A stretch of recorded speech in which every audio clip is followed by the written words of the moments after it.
In today's video, we're going to be playing with the spine and resetting it. Hi, I'm Lenore. I help people reduce stiffness and pain through improving body awareness because you can't change what you're not aware of.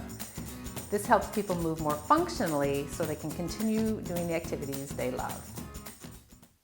When we lack mobility in the spine, it can affect all of our movements, whether it's reaching for something in the cupboard, or whether it's turning to reverse our car, whether it's a golf swing or a tennis swing. The spine is designed to move in a very supple way, but it isn't always supple. So in today's video, we will explore bringing more range of motion to the spine, vertebra by vertebra.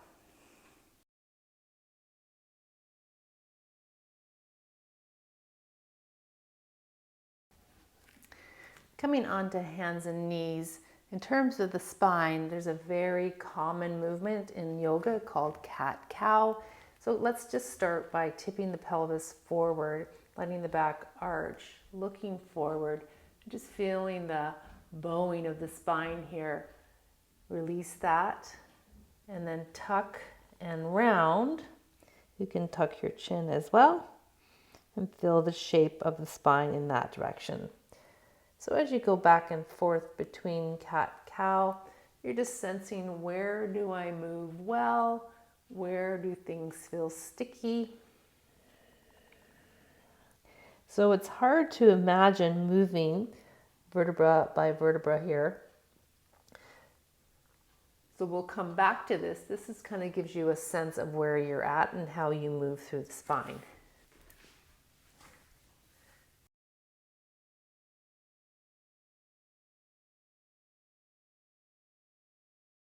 So begin by gently rolling your pelvis down towards your feet. You'll feel your low back arch, and then softly release that.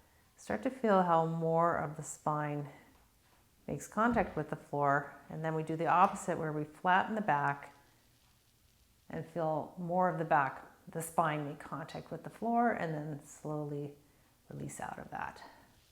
So you can go back and forth, just getting a sense of movement of the individual vertebrae of the spine.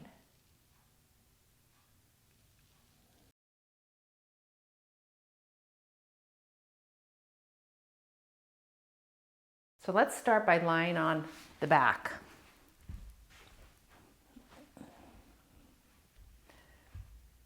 Have your knees bent. Feet are approximately under the knees. And just begin by lifting the hips off the floor into a bridge pose. And just notice here, the glutes are working, the back muscles are working, and the front line of your body is releasing. So just make sure there's not any bracing here in the belly area or the core, and just simply allow the back line of the muscles to work. And then you can come back down.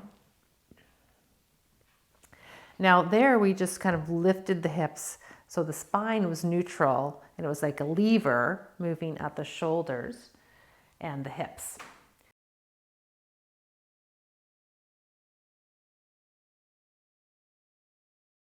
So now let's do that a little bit differently. So you're going to flatten the back, your pelvis kind of rolls towards your head, and now you feel the low back making contact with the floor. So from here, start to lift the pelvis off the floor, and you're going to think about peeling your back off the floor, vertebra by vertebra. So we're coming up slowly, sort of more mid-spine, and then moving up, up, up. And then once you get up, you can do a little bit of the opposite, which is press down through the heels, press down through the shoulders, and come into a little bit of an arch here or a back bend. Breathing in and out here.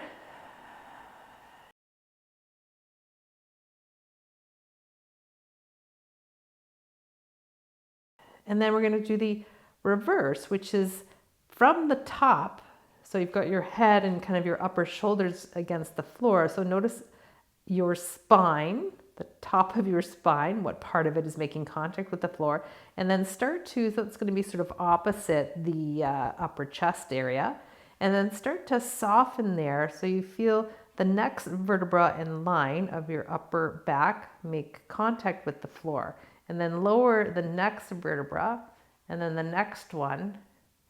So it's like you're like a steamroll. You're trying to let each vertebra make contact with the floor one by one. So go slowly and take your time here, really sensing and tuning into that. Now we're getting kind of the mid and a bit into the lower. This is tricky because our spine naturally has a curve to it, so we're asking it to do the opposite. You'll feel your abdominals working here to control this, and then we've got kind of opposite the belly button now, and then slowly next one, next vertebra down, and so forth until you feel the pelvis has made contact, and then you can let go of all of that work. So the spine kind of pops back to its neutral shape where there's a little bit of a curve in your low back, and then there's a curve behind your neck. So just notice after doing that how your spine makes contact with the floor. It should feel like it's resting a little more closely to the floor.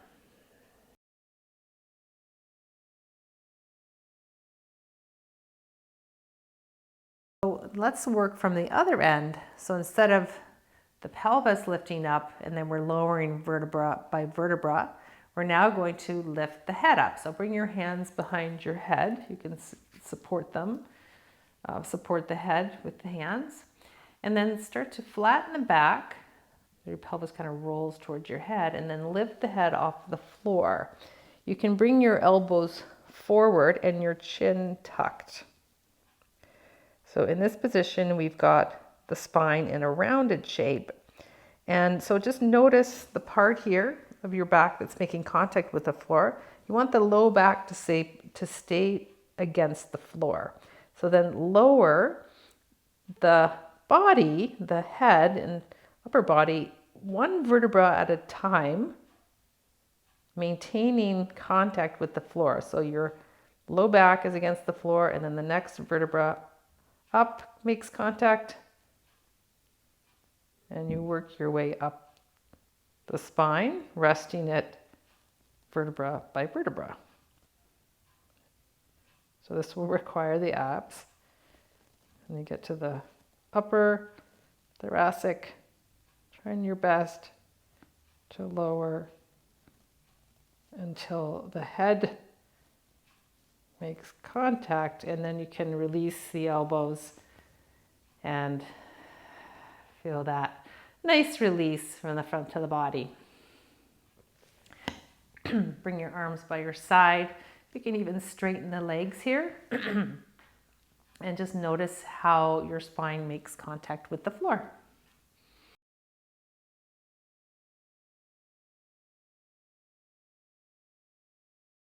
So we can also work with the spine in the opposite direction. So coming onto the belly now.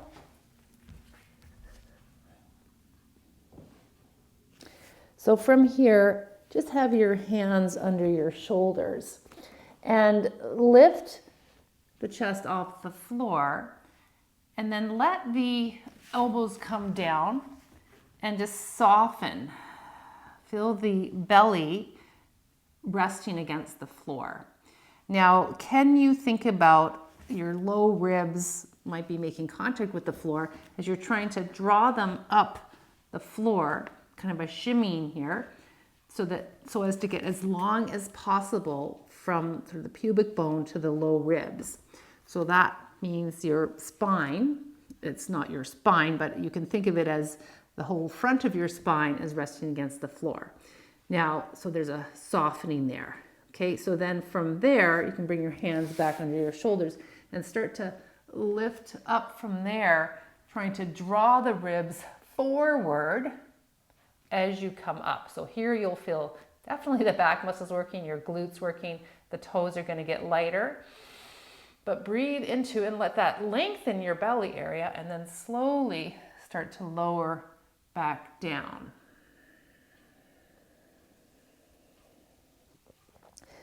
So it's a sort of a bowing of the spine here. So often we think about pushing with the hands as opposed to kind of lifting with the back muscles. But the second component is that we don't want to kind of lift and crunch in this low back area. We want to let this area, I'll just move my hands so you can see, soften. So see, now I'm totally softening, and then keeping that idea of these low ribs kind of drive forward to lengthen the space between the ribs and the pubic bone. Lift and lengthen from the front of the body, and then slowly lower.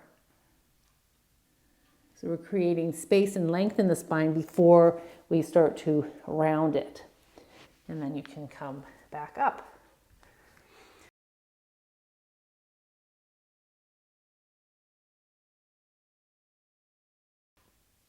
So those movements of the spine are more symmetrical.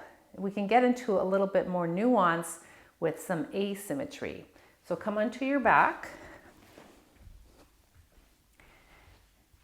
And this time, bring your left hand behind your head.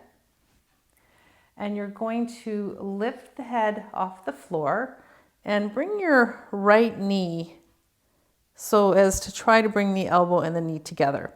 So if you think about your spine here for a moment, it's rounded, but a little bit asymmetrically. So it's like you're trying to bring your right hip bone up towards the left shoulder. So same thing as before, you're going to lower, so keeping your low back against the floor, you're going to start to lower the head vertebra by vertebra. You can just keep the leg there. So slowly bringing your attention to the spine and lowering it in this asymmetrical direction. Maybe feeling a little bit of jumpiness and jerkiness as you try to control that. Once the head is down, release the elbow and the leg. Take your hands by your side and just observe the different sensation of your left shoulder to right hip versus right shoulder to left hip. It's going to feel a little bit longer there. And then so you can do the same thing with the other side. So right hand behind the head, flatten the back, pelvis rolls towards the head, lift the head up, and then bring your left knee forward and try to bring the two towards each other. They may or may not touch, but that's not important. You just want to feel the rounding of the spine here. And then slowly focuses on your back now. Feel the part of your spine that's making contact and the part that's lifting up off the floor. And then slowly start to release the head back down, vertebra by vertebra. So the back stays quiet and long as you release from the front of the body. Trying your best. And then the head comes down and the elbow relaxes and the knee can relax, and take your arms by your side and observe the pattern there, how that feels.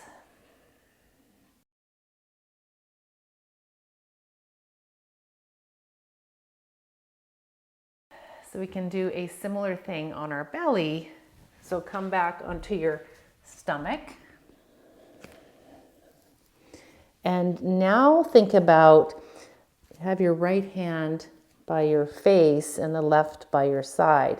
So now think about coming up, looking over your right shoulder, and you might feel your left leg lift. So feel the length of the body from the left hip against the floor to the right shoulder coming off, and then slowly lower back down. Think about it as vertebra by vertebra, letting the head come down, and then you can switch sides. Head turns to the left, and then so lift up, looking over the left shoulder, right leg can lift. Feel the spine there, a little bit asymmetrical here. and then coming back down.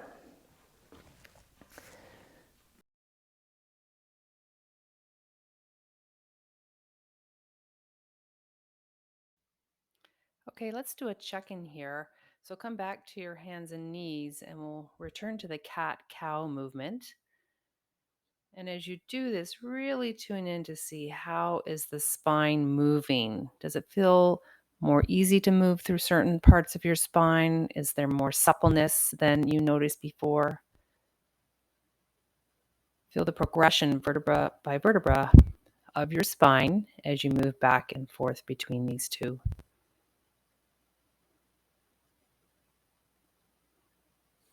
If you've enjoyed this video, please give me a thumbs up or subscribe to my channel, and I invite any comments you may have as to how this worked for you. Until next time,